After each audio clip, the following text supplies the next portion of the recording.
So you wanted to know more about Sanjay Dutt. Well, let me tell you, my friend. Sanjay Dutt is, this is the second Sanjay Dutt movie we're doing this month, and technically the last month. There's going to be a bonus Singham episode coming out after this one, but this is technically the final episode for April because we're recording it on the final evening of April. But if you want to know more about Sanjay Dutt, he, interesting guy.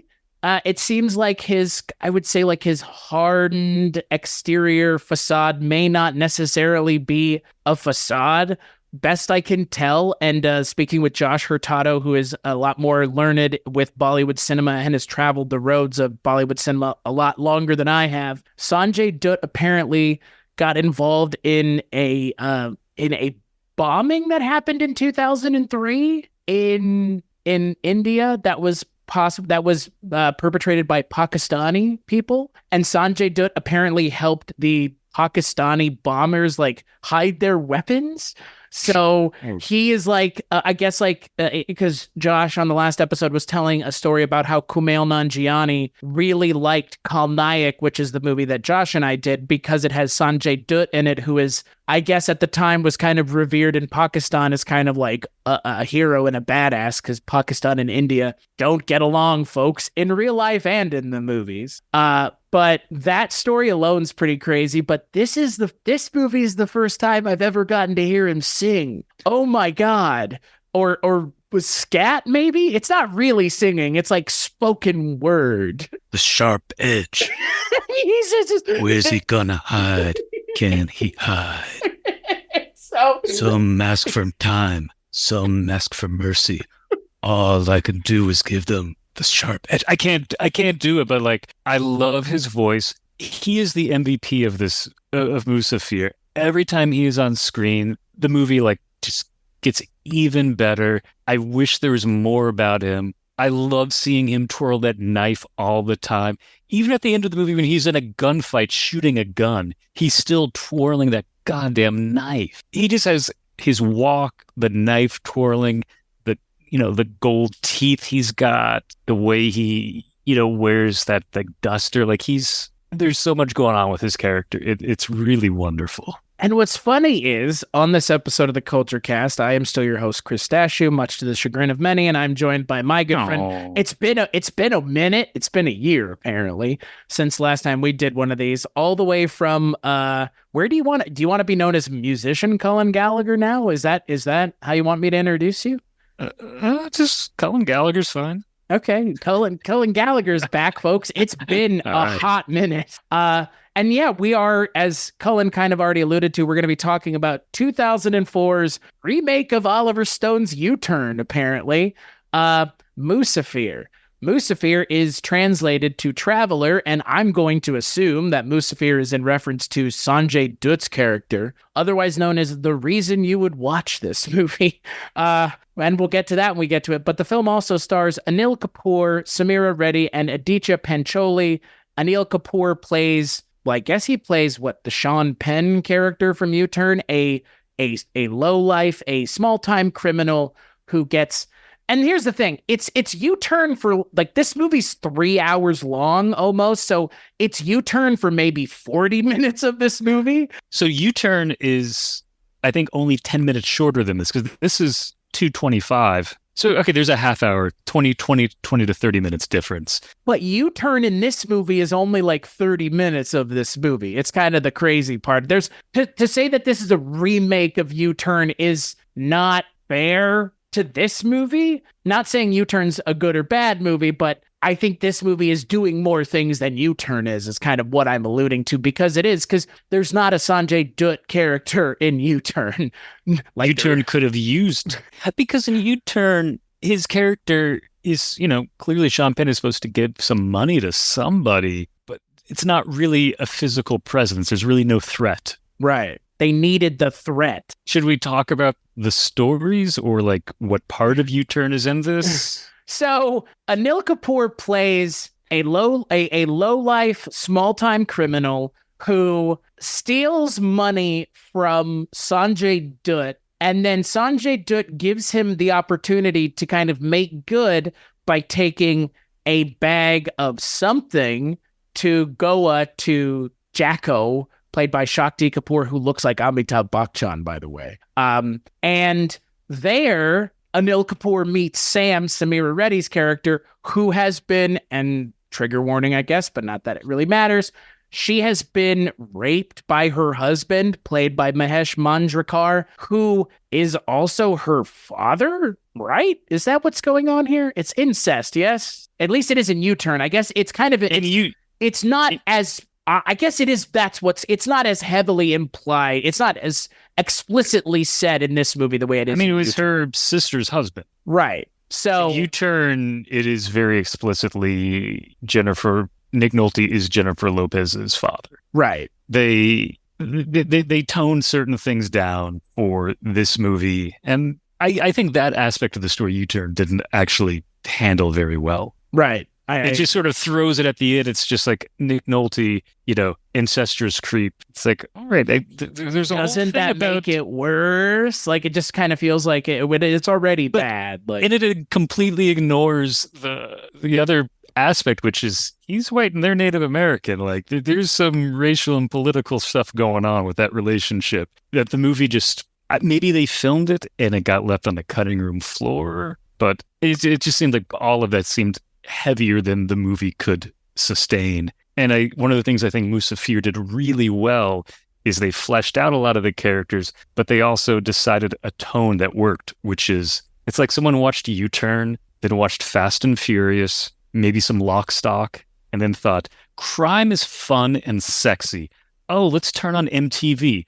Oh, let's get some really good, like 98 Degrees, like Aaliyah dance stuff going on. Trance music, man. That's this movie's bread and butter, baby. It's Indian trance music. So I watch, U-Turn. I don't want to live in that world. I look at Musafir and I'm like, despite the crime going on, I would want to be hanging out in Goa. I'd be having a pretty good time being on the sidelines. So I'm very curious, Cullen. Tell me what you thought of Musafir overall. I really liked it first time. I thought it was a really fun, not too heavy, crime movie. It's the great twist. He's, the criminal. He steals the money, but then his girlfriend runs off with the money. Then he gets a chance. He's got to get more money. Then that goes away. He meets this woman. Her husband hires him to kill his wife. The wife hires him to kill the husband. It's got some classic noir stuff going on, but it's really fun. And then I saw U-Turn, and I had very high expectations for U-Turn. My two favorite Oliver Stone movies are Seizure and The Hand, in reverse order, The Hand, then Seizure. And there's so many good people involved with U-Turn, incredible cast. And then it's got Ennio Morricone, who did the score. And it was just a bit of a letdown for me. It felt like it was just retreading standard noir tropes without really adding anything. And then when it gets to the sort of racial and gender politics, it seemed like it didn't really care about that aspect of it. And then I went back and watched Musafir again, and I liked it even more. Sanjay Dutt is just, he's the MVP of that movie. He pulls it through. I really like the fact that Musafir has the wife and husband, when it cross-cuts, both of them telling the main character why they want their spouse killed at the same time. Right. Which is cool, which doesn't happen in U-Turn. U-Turn, you never get Jennifer Lopez's perspective. And even at the end, when you do, you sort of get it filtered through Sean Penn, who doesn't really trust her. And I'm like, I don't know, man, this seems a little skeezy. Like, so I think Musafir just was a much better structured story. The thing I was kind of alluding to with U-Turn being, again, it's a remake of U-Turn, but it's really not. Like, that's not the story of this movie is much more about the conflict between Anil Kapoor's Lucky and Sanjay Dutt's Billa.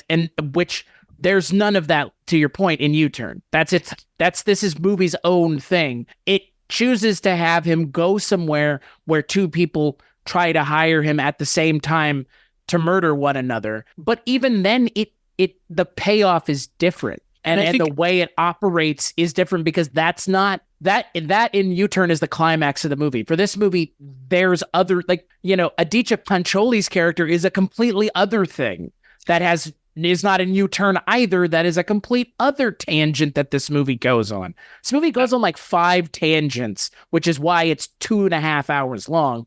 But I think it actually benefits from being 2.5 hours long, because not saying that the plot of U-turn isn't great, but to use the plot of U-turn part and parcel with other things and making it not the singular thing going on, but a part of a bigger kind of crime story, I think is smarter than just, oh, it's this one thing and we're going to hang our lantern on this one thing. I completely agree. And I feel like they found the weaknesses in the vague areas of U-turn and really extrapolated upon them. I think a key one right at the beginning is, the Lucky, Anil's character from Musafir. Sean Penn, he used to be involved with tennis and now he owes some people some money. And that's about it. I love the fact that, in Musafir, we found out that his father, painted posters for movies. There's more of a background for like, how did he fall into this? It's not just that he's a scumbag. That's all Sean Penn is. He's a scumbag. He's not deeper than that. This one, you feel a little bit for him. And then not only that great opening, where he's, it's a drug deal. You think he's killed a cop, and the bartender pulls a gun, and then his partner runs, and you hear the cops coming. And then you realize that he's just ripping off other crooks, which I think is really interesting because we've encountered this in other Bollywood noir movies where the main character is, they're the anti-hero, but they're not bad. Right. Because he's not stealing from other people. He's not killing other people. Like, I think the movie smartly is like, if he's going to be the main character, he needs to be relatable. Right. Sean Penn is not relatable. This guy, he's relatable. He's empathetic. You care about him. And he seems like there's still like a good guy somewhere in him. He feels put upon by things. He's not like relishing having to do any of this. I mean, this is also that the story of the criminal trying to go straight, and this is his final job. And, I can retire after this one, the one last big hit, big job. So I like to your point, like that makes him a much more interesting and relatable character. It gives him some nuance because, again, he kind of seems like he's in a life of crime by happenstance, not necessarily by choice, which, to your point, we've also seen in Indian cinema as recently as Kal Nayak, where Sanjay Dutt plays a character that is a anti-hero who is a criminal because of the life choices that he had no control over.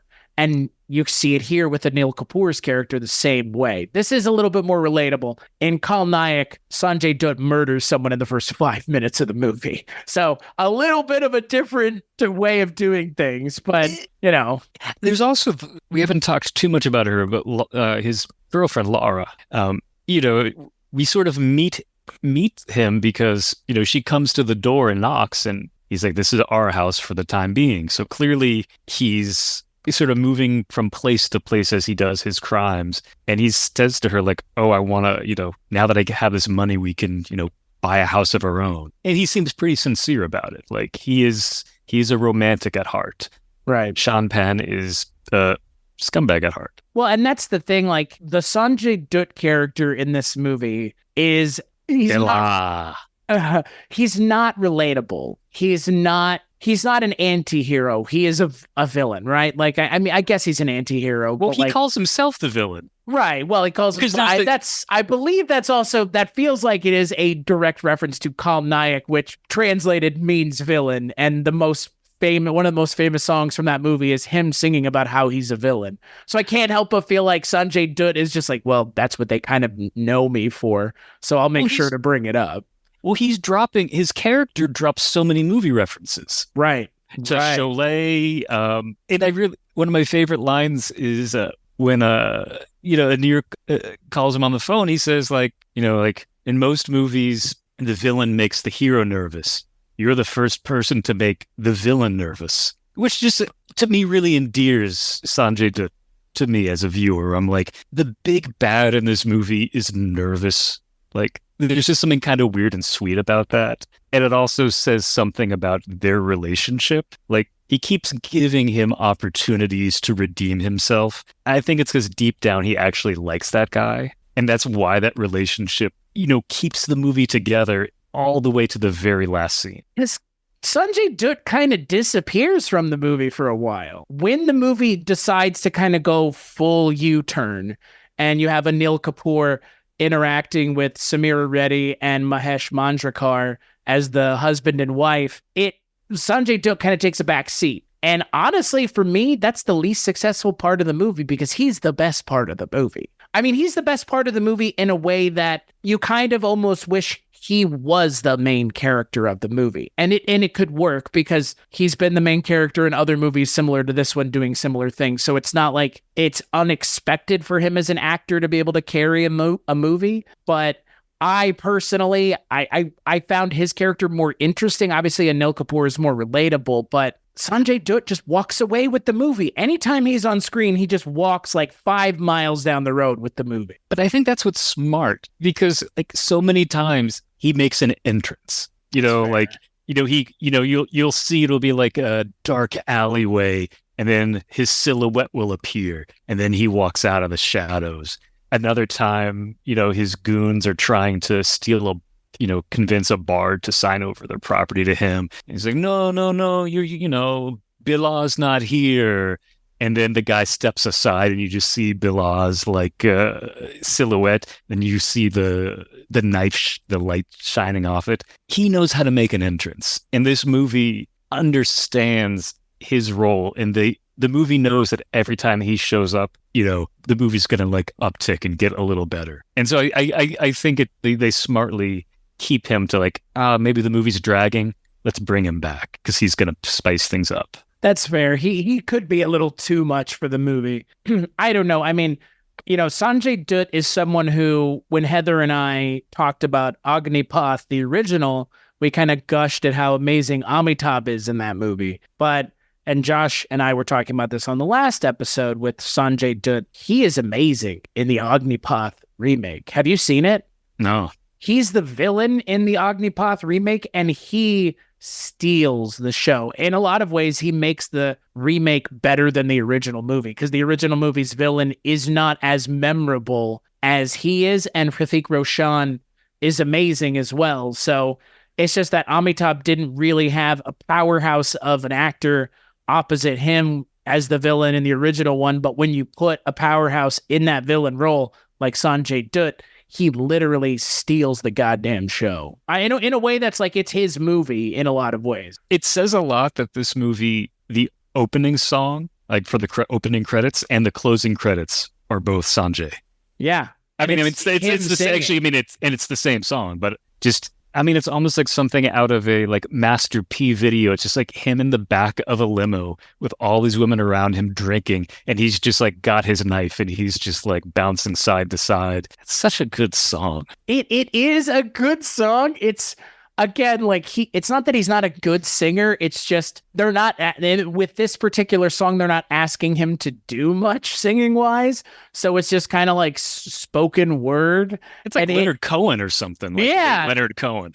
It's pretty crazy. It does end up working because I don't know. What's funny is that the movie has a James Bond opening. It takes 24 minutes to get to the opening credits. That's a quarter of the, I guess a quarter. Yeah, it's a fair amount of the movie just gone before we even get to the credits. So I watched it with Lauren, and when the opening credits started, we forgot that there hadn't been credits. Right. Yeah. And we were just holy shit. And it's a great credit sequence. I think the credit sequence may be one of the best parts of the movie. It's so, I don't know, it's so wild. Again, I haven't seen an Indian film do that yet, where it's the lead singer in the song is the actor, and it is very clear that they're not really singing as much as doing a trance dance number, because it's such a weird song. What it is as a song is kind of strange. So it didn't occur to me the first time I watched it, but on rewatch, MTV gets a credit at before the credits, before the movie even begins. They're right after the certificate. That's right. And I would be very curious to know what their involvement was, because the filmmaking aesthetics are very music video. It's very I think about Fast and Furious, which really incorporates so much of like 90s music video, aesthetics into narrative storytelling. And then you get to the musical dance numbers of this movie just look like straight up music videos. Yeah.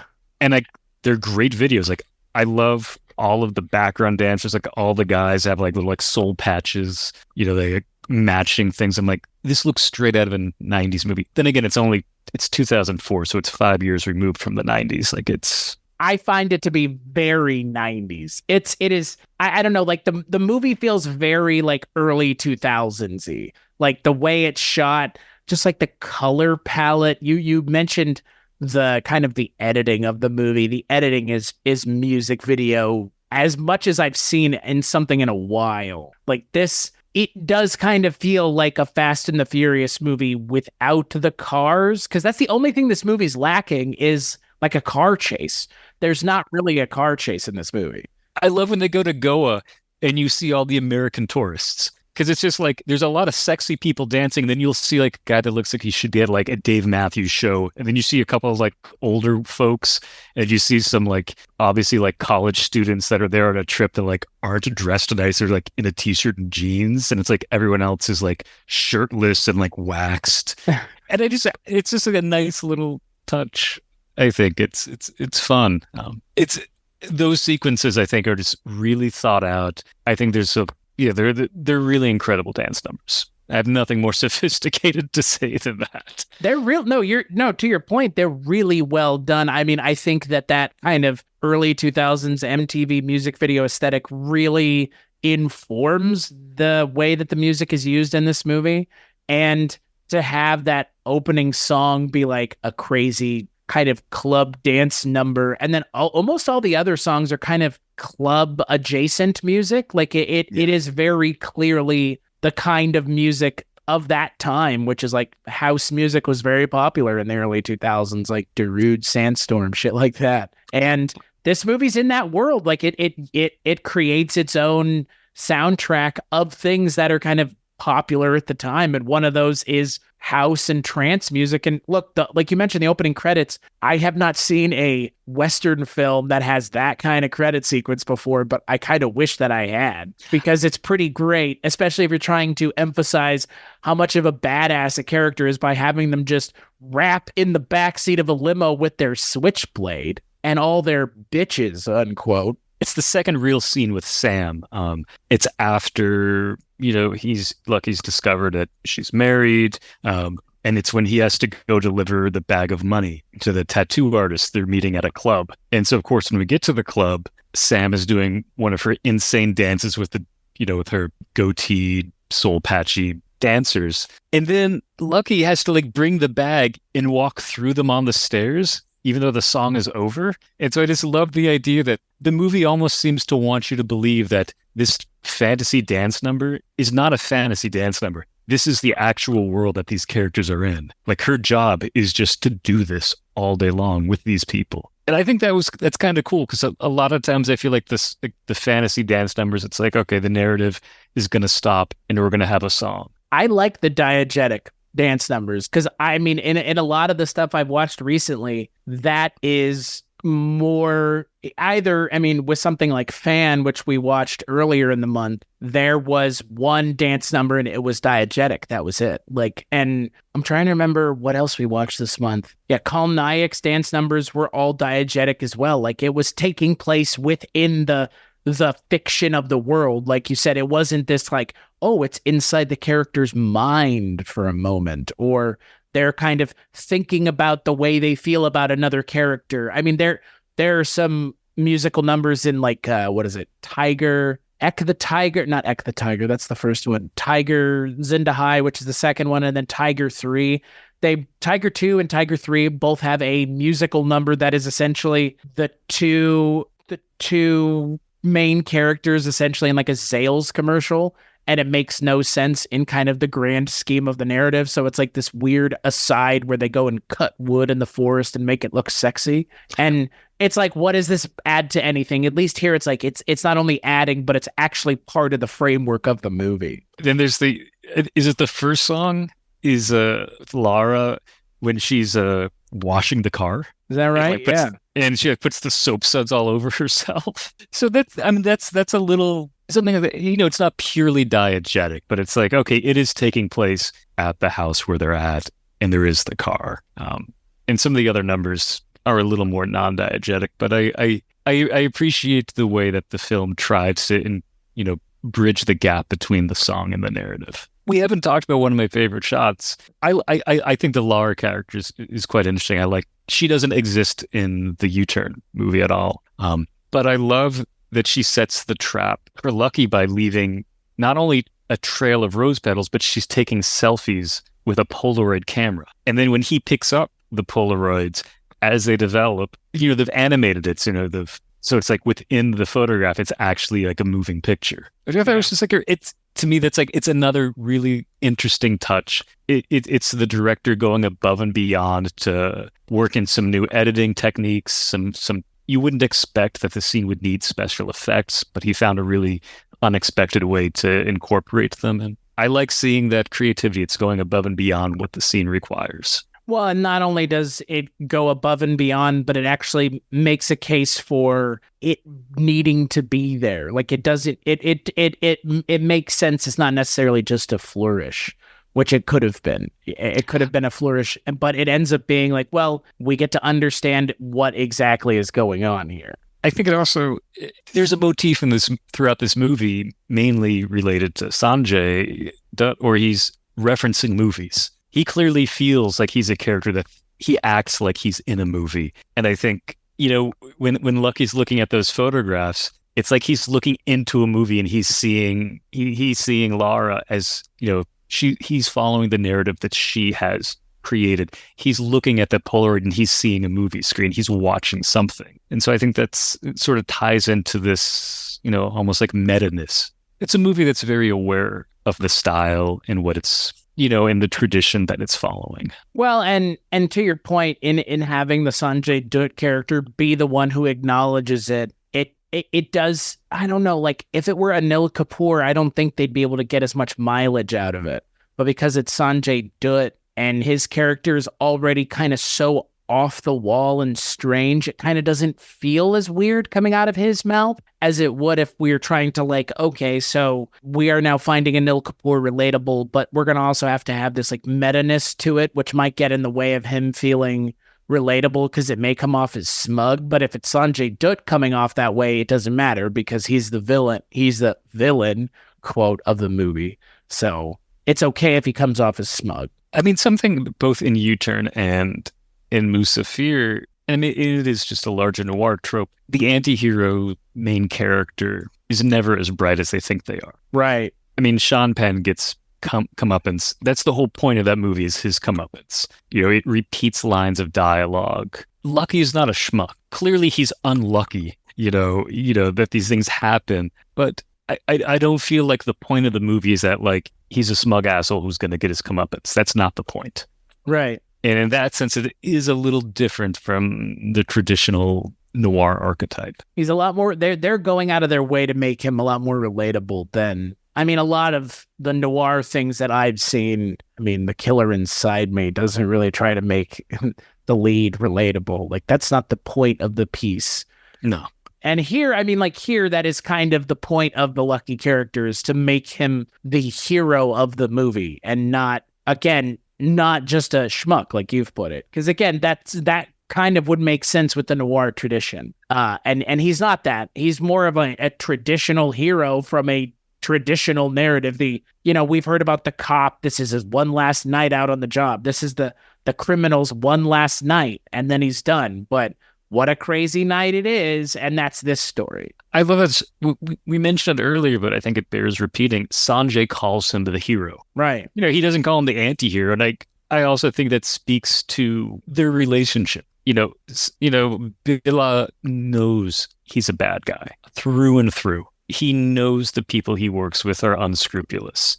Right. He has no problem shooting people. Men and women, for that matter. And he even remarks upon that. He's like, yeah, Billa's never shot a woman before because a woman's never crossed me. He knows he knows he's an asshole. But I think he knows deep down that Lucky isn't. He doesn't belong in that world. He still almost kills him. He gives him the blindfold and says, walk across the highway. Right. If you get to the other side, then I'll give you a chance to live. And then at the end of the movie, walk toward an oncoming train. So he's not the nicest guy, but I think he recognizes something a little more, I don't know, wholesome isn't the right word, but he knows that Lucky isn't the villain. He doesn't belong in that world. Well, and given the way the film ends, I think that goes one step further to reinforcing kind of the movie itself sets itself right intentionally at the end. It goes, Musafir, the titular traveler, goes off on his way and drops the money bag because he needs, as Silent Bob says in Mallrats or Chainsaw Bob Strike Back, Jedi wants not for, Jedi needs not earthly goods. Just goes and travels on. He's like Bruce Banner from fucking Incredible Hulk, right? On to the next town for Billa, right? Because that's the thing. Like, if this were an American movie, that's what would happen. Is then there'd be Musafir 2, where he meets a whole new group of people. Sanjay Dutt does, and inserts himself into their lives the way that it kind of happened in the first movie. Obviously, this is not American cinema, so we don't have that happening. This movie is self-contained, but Sanjay Dutt plays this kind of character. That's what Indian cinema does. They just have actors play the same kind of character over and over again, as opposed to the same character. They just play a same kind of character, not the same one specifically. So actually, I think Lucky is the traveler. That's how I interpreted it. Oh, really? Because he's the one who's not supposed to be in this story at all. He's only in it because he has to bring this package in order to, settle this debt. Yeah, maybe I think it's just as fair of an interpretation. Yeah, no, I agree. And it's an that level of interpretation. I don't see that sort of ambiguity in U-Turn. No, not at all. That the movie is not even going for that in a substantive way. The movie is much more interested in something else, which is unfortunate because, again, the movie that is U-Turn, it's not a bad movie. It's just, it's not doing enough. It doesn't do, and it's almost 2 hours long, to your point. Like, this movie, it goes in 8 different directions, and it ultimately pays all of them off to the point where Aditya Pancholi's character does get the payoff that the movie has been spending 2.5 hours getting to. In the last 5 minutes of the movie, you get that payoff. And it actually, we're talking about someone being an anti-hero. That is the kind of Billa's anti-hero moment, is killing the dirty cop who has been kind of hanging out in the outskirts of the movie the entire time. Aditya Pancholi's an interesting actor because I've seen him in a couple things. He looks really different in this movie to the point where he looks Hispanic. He doesn't even look Indian. The character that he's playing doesn't look Indian at all. And I was surprised when I looked it up that that's who that was, because I've seen him in 1 or 2 other things, but he didn't look like this in those things. I didn't recognize him. I loved his energy, bald head. He just looks like a total badass. He's kind of got like some Steve Austin, Vin Diesel vibes. Like, he's very imposing. He's a big guy. He had very different stature than Lucky. But Sanjay's a pretty big guy too. And he's wearing that leather duster. He looks like he should be out of like a Sergio Leone movie. They really spend a lot of time making Sanjay Dutt look cool in this movie, don't they? Like that. The movie almost seems like focused on that maybe a little too much at times, where it's like, he's got to look cool. Like you mentioned, like, he's got to look cool every time you see him. And we've barely talked about the other characters compared to Sanjay, which I think says something about the movie. But the movie, I watched it twice. I would gladly watch it a third time. It's very satisfying. As I said early on, I thought it was fun, and this is a world I want to be in. And not to sound shallow, but frankly, when I watch movies, a lot of times I think, like, is this a world I want to be in? And to use James Bond as an example, I'd want to be in one of the Sean Connery movies, even if I'm just like at a table nearby. I would totally want to be in the world of Roger Moore. 100%, I would want to be in the world of Timothy Dalton. I would love to be in the world of Pierce Brosnan. I would never want to be in the world of a Daniel Craig Bond.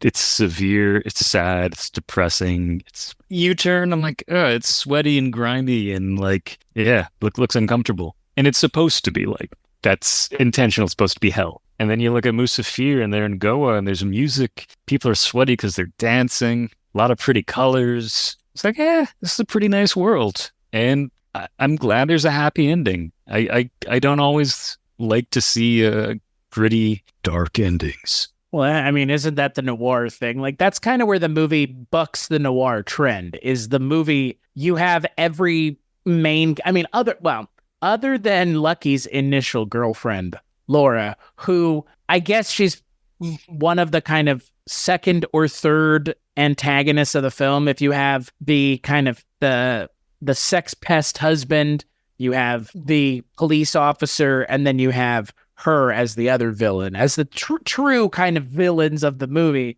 Her character I don't know, it's weird to me the way her character is kind of just disposed of, but I think it furthers, I guess, how little fucks Billa gives as a character, which I think works in the movie's favor. I think it makes him, again, like seemingly necessarily he needs to be unhinged. The movie has to get there, and it gets there. It weirdly seemed like he kind of respected her for like stealing the money. Right. Like he doesn't, when he's revealing when they're in bed together, because he gets on the phone with Lucky and then he hangs up and he's like, that's Lucky. And she's like, huh? He's like, yeah, you know, the person you stole the money from. Right. He seems to sort of enjoy this, like, but not in a sadistic way. And she seems very surprised that he's Billa, the big gangster. But yeah, I think in a weird way, he kind of saw her as an equal. Like, you're a gangster just like me. Right. Which I think is interesting because in a lot of Indian cinema that I have seen around this time, the female characters kind of get short shrift. And I don't think they get short shrift in this movie. No, I mean, again, I think that this movie handles the whole U-turn parts of the film better than U-turn does, and that's because it actually gives the female character in this movie some autonomy of her own. Because that's the other thing we haven't mentioned. The way it ends up playing out in this movie is Anil Kapoor does nothing. He essentially shows up and everything's happened already. She kills her husband by, I guess, not really accident, because she does shoot him like 6 times, but it got to the point where he tried to kill her, then she tried to kill him, and then she kills him outright. And the way that the movie does it, I really appreciate, because you have Lucky show up and seeing kind of the aftermath of everything.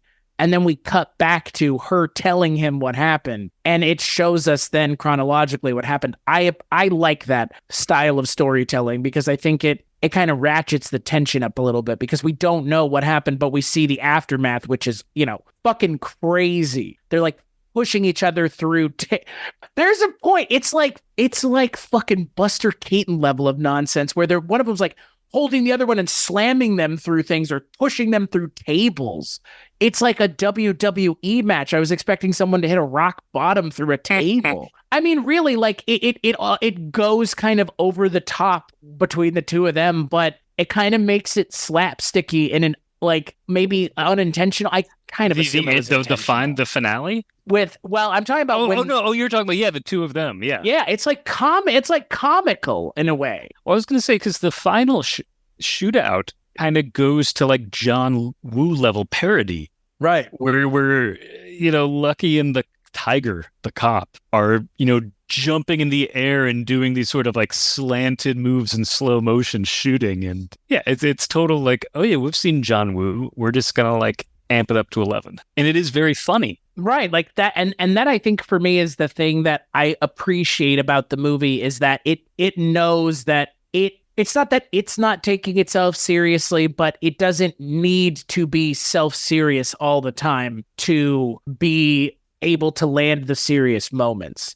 Like that's you kind of alluded to it with Daniel Craig.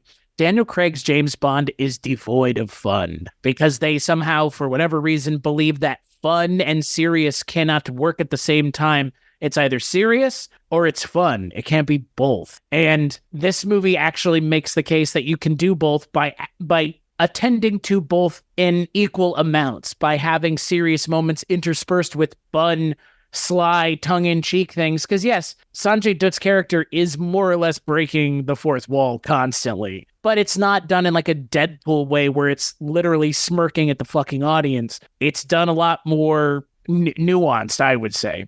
It's less specifically breaking the fourth wall, but more just acknowledging the movie's construct that this character finds himself in. I think you sum it up. He's playing a character. He knows he's playing a character. And I also think that he's Billa. He's this mythic figure within the world of the movie. Right. People know him because of the deeds that he has done. And the way he, like, that scene I mentioned earlier where they're trying to, take the bar, the fact that, he's standing behind, his lackey, just out of sight. He's planning these dramatic moments. With Laura in bed, he plans when he's going to do the reveal. Oh, I just hung up with your boyfriend that you jilted and stole the money. My money. He got her in bed. He clearly spent some amount of time with her. Right. he didn't, he didn't lead off with, gonna shoot you right away. Like, he's a dramatic character. I don't know if I don't think campy is the right word, but, I think it gets close. He's like a modern day gunslinger. Like, I don't know. It's one of those things where he's a character that has a bone to pick with the movie that he's in. And he wants you as the film goer to know, like, anytime you see me on screen, you're not going to be able to look anywhere other than at me. And there's so much of this movie that's tailored to him. I'm actually kind of disappointed that there hasn't been a sequel to this. That's just the prospect of the character he gives the knife to being a small child who he says, 20 years from now, I hope you hunt me down and try to kill me. And it's been 20 years since Musafir came out. Ooh. And wouldn't that that's the thing. Again, Sanjay Dutt's played this character a bunch of times. So it's not like he's never done this kind of character again, but to have him play this character from Musafir finally getting his comeuppance 20 years later would be a pretty good payoff. But to your point, that is dramatic as fuck. When he's like, I'm not going to kill you. I'm going to hand you the knife and say, come kill me in 20 years, kid. And he says that he makes a movie reference with that. Isn't it Zangier? I think so, yeah. Yeah. Like, he's a cinephile. I love it.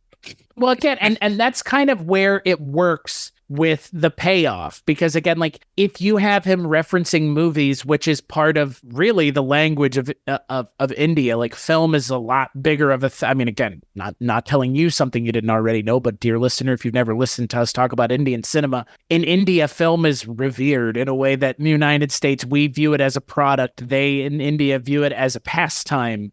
And that is something that we have lost. And I'm to blame because I don't like going to the theaters. But that's because, for the most part, the theater going experience hasn't been great. And most movies I've gone and seen haven't justified being shown on the big screen. I just went and saw The Mummy, the 1999 movie. I went and saw it on the big screen. It's a great movie. Man, 25 years later, that movie still fucking hits. And that's kind of the thing with something like Musafir, is this movie still works 20 years later, because what it is doing is just riffing on things you've seen a million times before in an interesting and new way. The plot of U-Turn isn't anything particularly novel on its own. It's kind of just a play on Strangers on a Train, if we're being honest here. It's kind of like some sort of weird mutation of Strangers on a Train. Again, rightly, you have two people that don't know each other asking one another to do something that the other person may or may not feel comfortable doing, and what happens when those things do or don't happen, right? I mean, we're kind of in that same realm. Musafir goes, I'm not necessarily interested in that story as much as the guy who gets involved. I want to know why he is involved and what happens before and after, because in U-Turn, we don't see any of that, which is why Sean Penn is the schmuck in the movie, because in that setting, in that specific spot, in that narrative, that's the character. But we don't know before or afterwards, so we can only, like you've said, assume that he's a schmuck the entire time. There's really no after in U-Turn. Right, exactly. Here there is, which I think, to your point, I appreciate that the movie also does have kind of a happy ending. It gives everybody a happy ending, including the money. The money has a happy ending. It does. I don't want to sound shallow, but I feel like movies, I'm tired of movies like hating their characters. Like, it is just very nice. This is a very pleasant movie to watch, despite there being some, like, unsavory violence. They handle it with a delicate touch. It never, like, even the sexual violence, they don't linger on it. Whereas, like, U-Turn, they really want to see you get to see Nick Nolte on top of Jennifer Lopez in a way that you don't forget. It's Right. in this movie, there's disturbing elements, but cool, we're going to do them just so you know it's happening. We're going to get on with it. And I do appreciate that. Well, and also to your point, I mean, again, this is Indian cinema, which is known for being rather conservative, especially with, I mean, again, you see it with plenty of stuff now, character is smoking cigarettes on screen or drinking and they have huge warnings, this is injurious to your health. And like, that's India. And Josh and I talked about it on the last episode with just the conservative nature of the Indian government right now and the way things are in India and the way things are being censored. And it's fucking crazy to me how far this movie goes for 2004 in Indian cinema. Because like in Western cinema, this maybe would have ticked the needle up a little bit because there's kind of, again, this movie doesn't have the incest angle, but U-Turn does, but it does have kind of the sexual violence. I don't think it really would have moved the needle in Western cinema, but in Indian cinema, this is kind of an unheard of thing to go as far as this movie does, because most Indian cinema is not, especially at this time, is not known for pushing the envelope with sexual violence or sexuality in movies to begin with. That's a really good point. And I like that it goes there. It doesn't feel unearned. It feels like it needs to go there to pay off the scene later in the movie where she ends up killing her husband, where Sam ends up killing her husband. And you have to see how terrible he is because that payoff is that much, I think, more impactful because you get to see her really lay it in on him and you understand why he deserves it. And he does deserve it. And again, like U-Turn doesn't give you the payoff because it's not about the payoff. It's about the comeuppance. And in this movie, the payoff is more important than the comeuppance because, like you said, the movie's not engaged in hating its characters to the point of making sure they're all dead by the final frame of the movie. I kept waiting for a moment in U-Turn, and I've only seen it once, so maybe I missed something. Like I don't want to shove U-Turn under the rug. I'm reading the novel right now, and so I might go back and watch the movie again. It never feels like it really was behind Jennifer Lopez's character. Being behind it, like it never felt like it gave her a moment to say something, and it never believed her. Right. Even at the end, when she's talking to Sean Penn and they're in the getaway car, it feels like it doesn't fully believe her. It feels like, yeah, she could still be lying to me. And in the very last scene, he gets his revenge on her. And I don't know, that didn't really sit well with me. I'm like, come on, man, it didn't really work. Whereas this movie, it believes her, it listens to her, and it gives her, the agency to tell her side of the story. And it gives her the agency to do it on her own too. Yeah. That is the part of this movie that I did enjoy probably more than anything else is the subversion of expectations within the genre itself. Like you would think that Anil Kapoor would show up and have to kind of take care of business or something, or again, something more noirish would happen. Like he would kill her by accident or who knows, something again, more in line with the genre that this movie is kind of attempting to be in. And instead it just goes, nope, we're going to do something completely different and have her kill him. And that's the outcome that is not expected at all. What's also interesting about the way that scene is edited is it comes right on the heel of, they're cross-cutting between his and her stories. And then it cross-cuts between his and her both giving Lucky instructions for how to break in and kill the other person. And you see him sort of doing both of those at the same time. And then so it's like you're watching like, okay, yep, he's following in this narrative, he's following these steps. Oh, in her narrative, he's following these steps. And then boom, he walks in and it's not what he expected. And it's not what the movie just told us is going to happen. Right. And I think that's a really cool way of setting it up. And paying it off too. Like it ends up kind of, and reading and doing the research, before the episode, I think this movie totally deserves the credit of being better than U-Turn. If we're going to say that this movie is in fact a remake of U-Turn, then this movie is fucking heads and shoulders better than U-Turn. And I think it is a remake. I think it. I would consider it. It's got enough of what makes U-Turn in it that you can't ignore the U-turnness of this movie. If his girlfriend hadn't gotten murdered and Sam had somehow gotten murdered by Billa instead, and Anil Kapoor ends up with his original girlfriend from the beginning of the movie, at the end of the movie, I think we might feel differently. But given that she ends up being part and parcel to the way the movie ends up playing out at the end, she's in the actual climax, the third fucking climax of the movie. Because that's the thing, like Indian cinema, it's not just one climax. It's like 2 or 3 or 4. It's more in line with the way I think about Steven Spielberg making something like Indiana Jones. Like every 15 minutes, we have to have like a musical surge and something happens. Indian cinema, there's a lot of Indian cinema movies that have like something happens right before where the intermission would be. Because that's the other thing. When you're seeing these movies originally in theaters, you're not sitting through a 3-hour movie all at once. Only fucking psychos like Western cinema does that. I don't know why.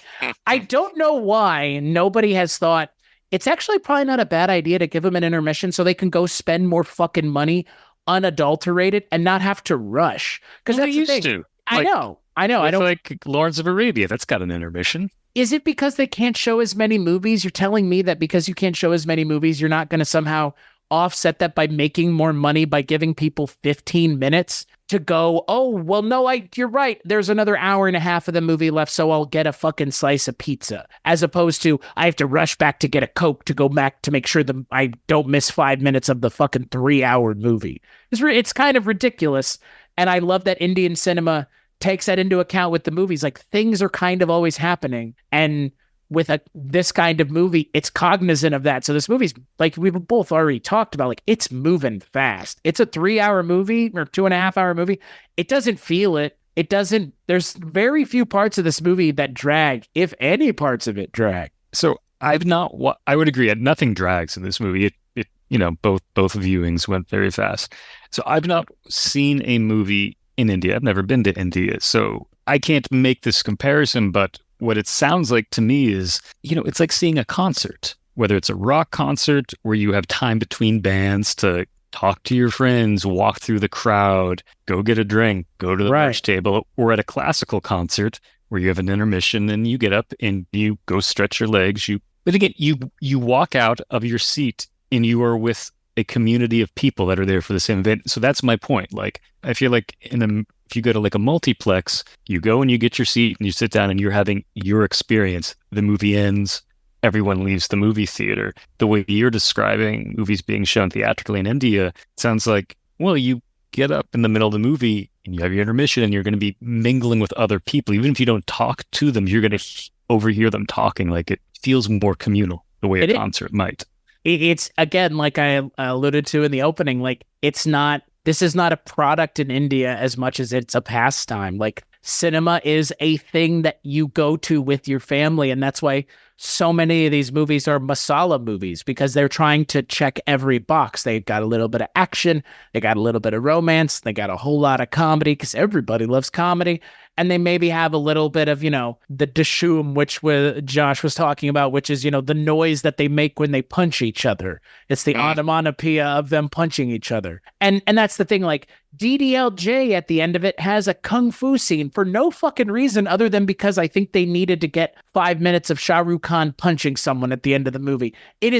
There's no reason why there's an ass-kicking scene at the end of DDLJ, because it doesn't need it, but it has it because Indian cinema, to your point, it's a shared thing. Everybody loves movies. There are plenty of people in this country, both younger than me and older than me, that don't like movies for a whole host of different reasons. Couldn't tell you the names of actors, couldn't tell you the names of directors, couldn't tell you their favorite movie if they watched a movie this year or last year. And I'm not bemoaning these people. I get it. There are just some things that are more important that people are into. In India, cinema is kind of a thing that everybody loves.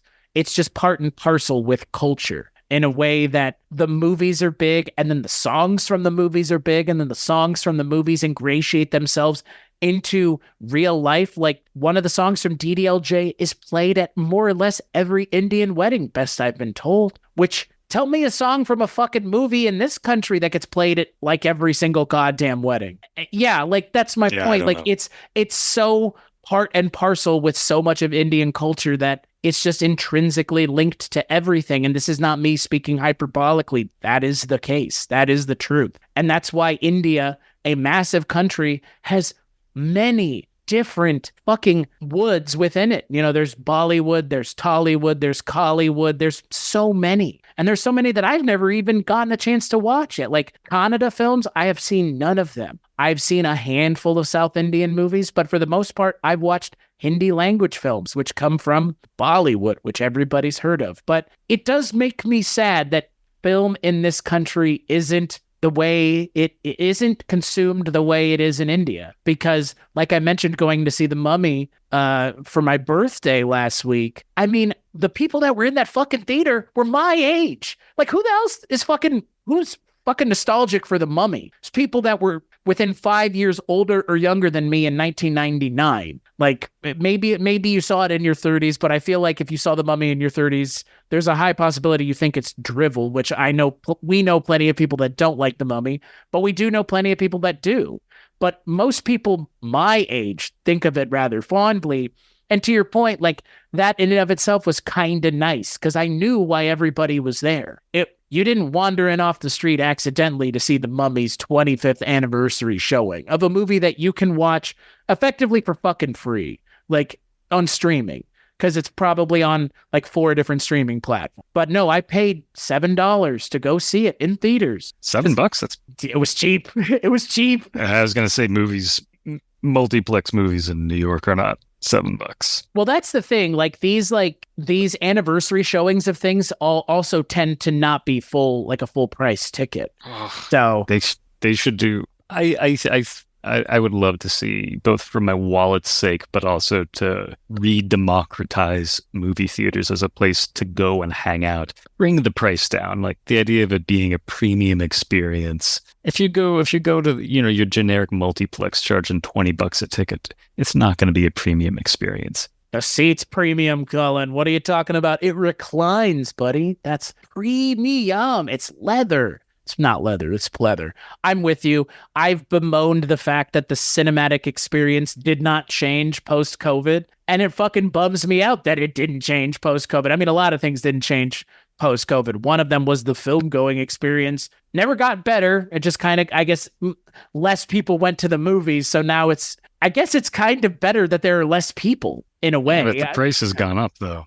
Well, yeah. At least in New York. That's fair. Well, I mean, I can't say that the price, I guess the price has probably gone up here. I try to find a way to keep it as cheap as possible, but for the most part, to your point, it has gone up. I mean, if you can't go, if you have to make a decision between buying it on Blu-ray or 4K or seeing it in theaters, and those two prices are similar, that's a fucking problem. My favorite movie theater in New York is still $5 per screening, the way since, was it start 2010, about. Spectacle theater. It's amazing. So that's I'm there. They're not. I'm there. I mean, they're not showing mainstream stuff. Like it's alternative, but like they occasionally, if like a filmmaker or artist is there with like a 16 millimeter print, they'll charge $10, for a special occasion. Oh no! I have a $10 a month membership, so I get into all the $5 screenings free. It's amazing. And that's the thing. Like I guess maybe my biggest complaint in all of this is kind of, again, goes back to the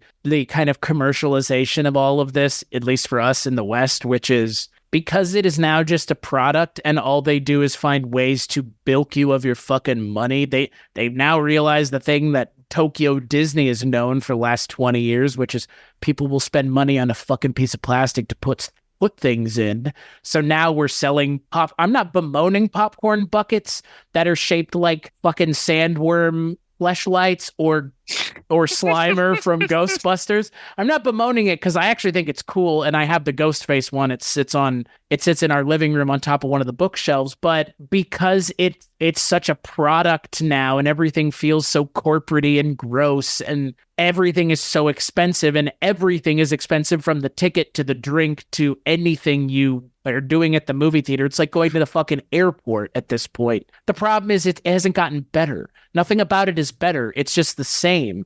And when you talk about a place that charges $10, they probably charge $10 and they care more about what they're showing than any of these megaplexes do, charging $20 a fucking ticket. Yeah. And it's sad, but again, it's the state of things when this country's feelings on movies are, it's a product and all we care about is All we care about is the fucking box office, nothing else. Movies are successes or failures based solely on their box office and not whether or not they actually have done anything important or said anything important or added anything to anything. It's whether or not it made money. It's like, fuck that completely. Like, that is not the end all be all in terms of measuring sticks for fucking anything.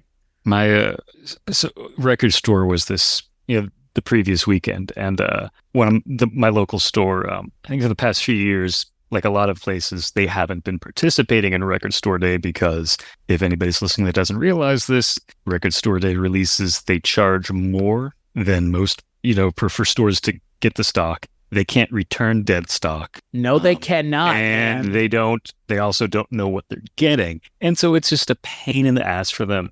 So my local record store, Record Grouch, did more than just announce we're not going to participate in Record Store Day. They shut down all business and open it up to have free concerts all day long. So that was really lovely of musicians to volunteer, their art. But to me, that was really the spirit of Record Store Days, presumably about record stores and their role within a community. It's not about getting whatever limited red polka dot repress of XYZ. And I love the fact that they just gave the middle finger and said, no, this is about the record store as a hub of the community between artists and people, and that's what they did. And I thought that was really lovely and beautiful. And New York rent is not cheap. They had their employees there that day, so they did what you were talking about. They said, screw the profits. That's not what this is about. It's about something else. So that really moved me that they did that. I thought that was really remarkable. Well, and it shows a commitment to what I think is so important, at least for me, and what we're trying to do at Weirding Way Media, which is collaborate and be, open and creative with other people and do it transparently in a way that is not about making money. It's about being creative and collaborative and being a good steward of a certain corner of the community, of a certain corner of pop culture that we occupy here in the podcasting world. And yeah, it's hard to go to a movie and get excited about going to a multiplex where it costs $30 for a popcorn and a fucking soda and 2 tickets to a movie. But man, if that's the only option, sometimes I guess that's the only option. I just wish it wasn't the only option. And then the other option being Alamo Drafthouse, which don't get me started because that's its own problem in and of itself. But at least Alamo Drafthouse for most people is going to be a better film going experience overall because it is curated and they do care marginally more. I mean, at some locations, given that we know some of the people that work at some of the locations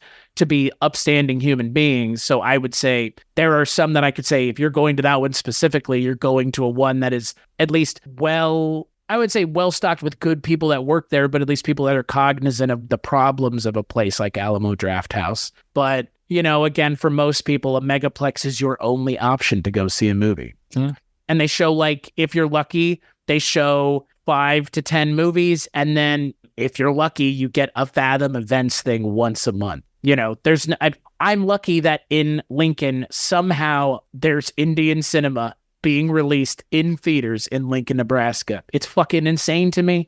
It's just as insane to me in 2024 as it was in 2022 when I saw my first Indian movie in theaters in Lincoln. It's fucking nuts. But I low-key love it because that means that these kinds of movies like Musafir are making an impact even if it is small. But, the Grand Canyon wasn't created in a day. It's a constant drip. Someone like myself, someone like Josh, someone like yourself. I mean, you're probably the person, other than Heather Drain, who I've had the most conversations about Indian cinema with outside of just talking about it on a podcast. Because you seem to genuinely really like it too. Yeah, I got a list of things I want to try and do with you.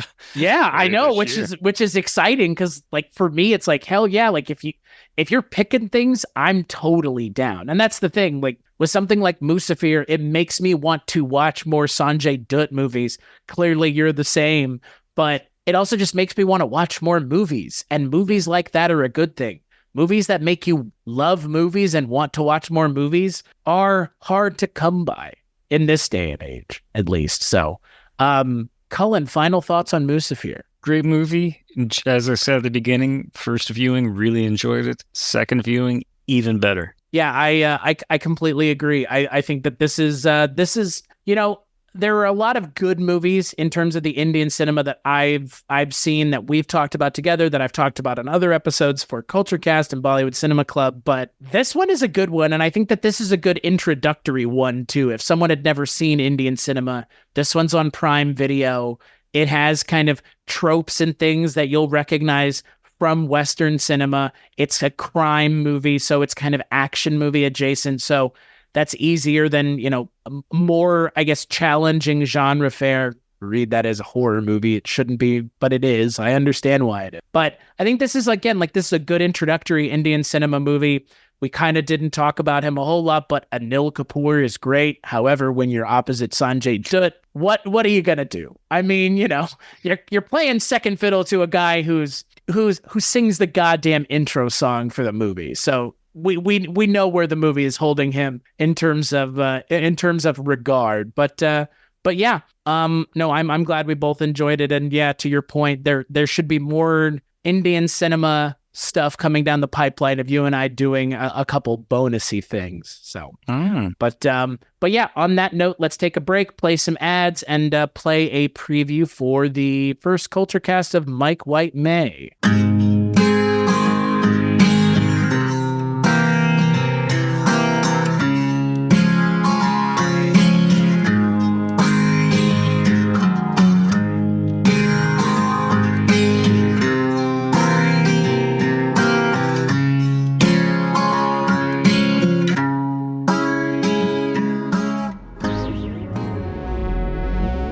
From Weirding Way Media, Cambridge and Washawn is a podcast about two guys' obsessions, passions, and hobbies. Those two guys are Mark Bigley, host of Wake Up Heavy, Recollections of Horror, and Ronald Zarigian, host of the Skelevator YouTube channel. Each month we talk about the toys, comics, movies, books, TV shows, and other cultural phenomena that captured our imaginations and helped shape who we are today. From Masters of the Universe to Saturday Night Live, Star Wars to Harry Houdini, The Muppets to The Elephant Man, Ronnie and Mark dive deep into the recesses of their minds to pull out treasured memories of things lost but never forgotten. Join us on the first Tuesday of each month over at weirdingwaymedia.com or wherever you listen to podcasts.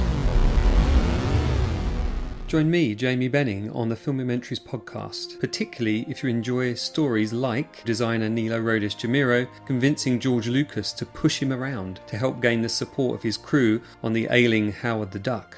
Blam! The door opens, it's George. Everybody gasps. George makes a beeline to me. I'm literally back against the wall. Or hear puppeteer Tim Rose's emotional story behind that iconic Admiral Akbar shot in Return of the Jedi. I believe that war is something to be proud of, but not to celebrate. Or how Star Wars editor Paul Hirsch tackled cutting so many successful films. The thing that I learned from working with De Palma is that tension depends on a clock. You need to have the sense that time is running out. Maybe Oscar-winning sound designer Mark Mangini's insightful chat about his work on Blade Runner 2049. Not a single sound from the original Blade Runner in the new film. A great deal of inspiration. That's the Filmumentaries podcast with me, Jamie Benning. Hello, Twisted Humans. Do you find yourself wanting to know more about the latest murder, conspiracy, cult, or haunting? Then this is the podcast for you. In 1952, there was a record high of UFOs reported. 1,500 sightings. There has been evidence of human sacrifice, devil worship, and it is haunted by more spirits than can be counted. A family of 2 adults and 2 kids reportedly saw a giant flying thing with glowing red eyes. And meanwhile, the family's nanny that helped Veronica to care for her and Lucian's children was found bludgeoned to death in the basement of their family home. I'm Alicia. And I'm Sierra, and this is Twisted and Uncorked.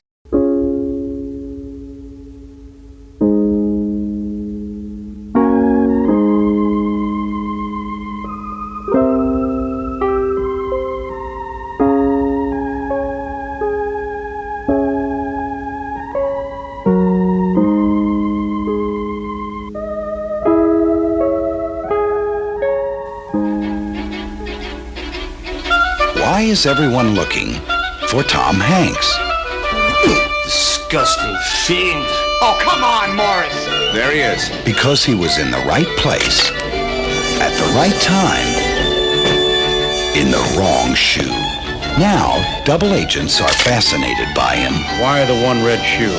Beautiful women are attracted to him. I knew it was you. Could you please just step aside? You're cooking now. May I help you? And complete strangers are knocked out by his charm. Something wrong? No, Mom. You seem tense. I did pass out today and got hit in the head by a baseball. Then brushed my teeth with shampoo. My clothes fell apart. But no, I'm not tense. You need to relax. And I'm going to help. I think you're falling for this guy. How do you like that? Are you an agent? No, but I used to have an agent. Are you a spy? Of course I'm no more a spy than you're a spy. Waste him! Let me just ask one thing. No, never mind. Tom Hanks, Dabney Coleman, Laurie Singer, Charles Durning, Carrie Fisher, and Jim Belushi. Oh, come on! In this summer's most hilarious comedy that's one step ahead of the rest. The Man with One Red Shoe. Why is everyone looking for Tom Hanks? Disgusting fiend. Oh, come on, Morris. There he is. Because he was in the right place, at the right time, in the wrong shoe. So that's right. On the first episode of Mike White May, Mike White and I will be joined by Father Malone to talk about Le Grand Blonde avec un chasseur noir, which is The Man with One Red Shoe. Not only are we talking about the original Franz Werber film, but we're talking about the American language remake with Tom Hanks. I shockingly, I have seen neither of the films, which is literally Mike White May every year. Every year. Every year it's me going, I haven't seen these movies. And by the end of it, I go, well, sometimes I enjoy them and sometimes I don't. 2020 was probably its own year because little did Mike know picking post-apocalyptic Soviet films in March of 2020 would be really depressing for a whole lot of reasons that he probably couldn't have anticipated. So, yep. Right. So, but yeah, so that'll be the first episode of Mike White May. But until then, Cullen, where can people find you on the internet? On the internet, I say I haven't updated my blog. Well, I still have not updated my blog, but I've updated several other websites. I've been doing a lot more music, so I started a label called Bad Channels Records. So badchannelsrecords.com. That is updated as of this morning. This is 20 years for my instrumental project, Modern Silent Cinema, so modernsilencecinema.com. One of the albums does have singing, so it's not entirely instrumental, but it's largely. And so to celebrate, I'm releasing 6 albums, and the third one comes out on May 3rd, and it's sort of a collection of archival things I found, tracks that kind of went astray over the years and got lost, some stuff recorded on micro cassettes, some stuff on regular cassette recorders. So it's a bit of a diary. It's called The Cabinet of Modern Silent Cinema, and I co-authored a book with Kevin Storr on King Vidor, which should be out from McFarland in July. And noir speaking, I am currently writing an introduction to 2 Ed Lacey books that Starkhouse Press are reprinting. I don't have the date for that. WeirdingWayMedia.com is where you can find this show, Bollywood Cinema Club, which this is getting reposted on every week. So you guys got like 5 free episodes for the low price and nothing. You got a whole month full of free episodes. Not like I charge for them, but it's every other week. And now it was every week for a month. So maybe they're like, oh, God damn it. Well, no, don't go back to the other way. But yeah, that's where you can find everything that I work on. Patreon.com/Kulturecast is where you can go to get in on Rankin' on Bond, which features Mike White and Richard Haddam and I talking about Bond once a month. We need to have Cullen on there, clearly, because Cullen has opinions about James Bond. And it has been a minute since Richard and Cullen and I have done anything together. I think it's been 2 fucking years at this point. Oh my God, it does not feel like that. It feels like it's been too long, but now that 2 years just feels like tears. I know that was like the Three Musketeers for a while. The three of us were like a constant for a while. But yeah, no, we'll have to have you on there. But Colin, thank you so much for joining me. It has been a minute, but I'm glad we got to talk about Musafir together. Thank you for having me. And as always, we'll catch you on the next episode.